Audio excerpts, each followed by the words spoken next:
Track 67.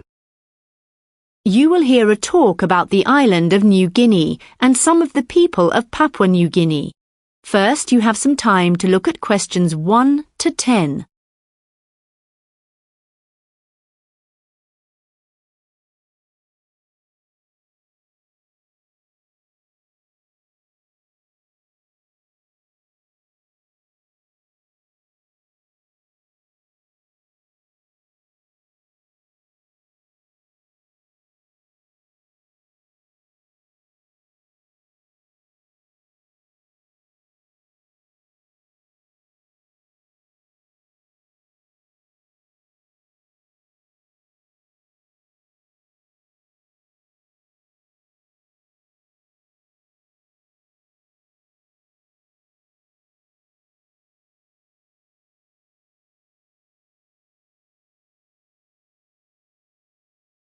Now listen carefully and answer questions 1 to 10.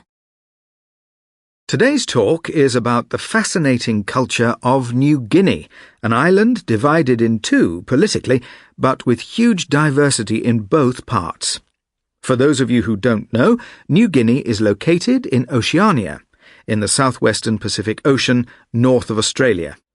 Since 1975, the eastern side has been the independent country of Papua New Guinea, while the western side consists of the Indonesian-administered provinces of Papua and West Papua. Papua New Guinea has 7 million inhabitants and is an incredibly rural country, with only 18% of the population living in urban areas. It has 852 known languages, and is one of the least explored terrains on the planet. Now, one of the reasons that Papua New Guinea, and indeed the whole of New Guinea, is such an interesting place is that it's home to hundreds of traditional tribes, perhaps better described as distinct social groups, each one numbering hundreds or even thousands of members. In the Indonesian part of New Guinea, that is, the provinces of Papua and West Papua, there are 312 different tribes, including around 44 uncontacted ones. These are tribes who, up until now, hadn't had any contact with the outside world, even with other neighbouring tribes.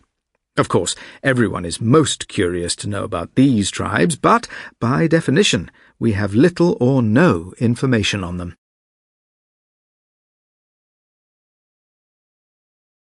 I'm now going to talk about the tribes of the Papua New Guinea highlands. These people only rarely had contact with the outside world until the 1960s, so they are still relatively isolated. When we start to examine the tribes, we see a common theme, which is the use of various methods to intimidate other groups so as to protect their own tribe. Let's look first at the Huli Wigmen, a tribe of about 40,000 from the Tari Highlands of Papua New Guinea.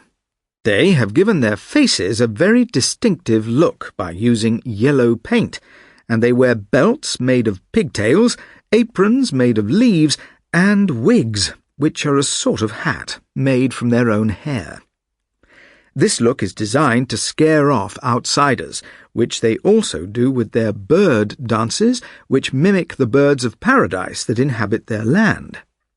Another highland tribe, the Asaro Mudmen, have the same intention as the Huli Wigmen, to ward off outsiders. By smearing themselves in clay and mud, they adopt the form of the river spirits, which are known to terrify their enemies.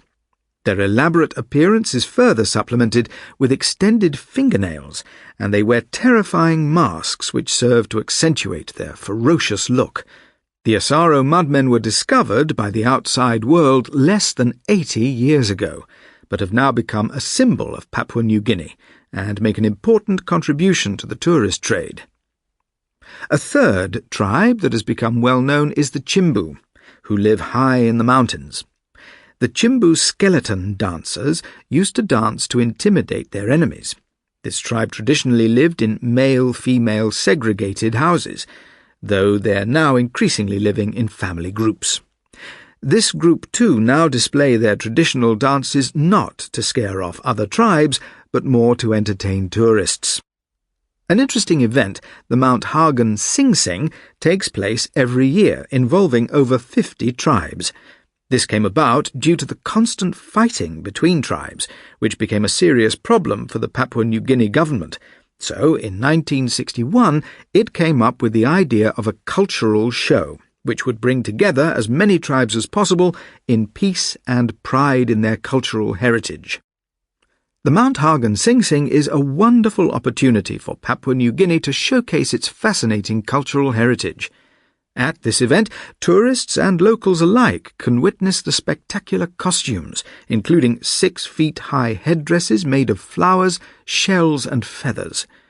Inevitably, there is some loss of authenticity associated with this kind of event. For example, chemical dyes are now used instead of the natural ones the tribes used earlier. However, a poor, developing country has to exploit whatever resources it has, and the wealth of this region is its tribal peoples.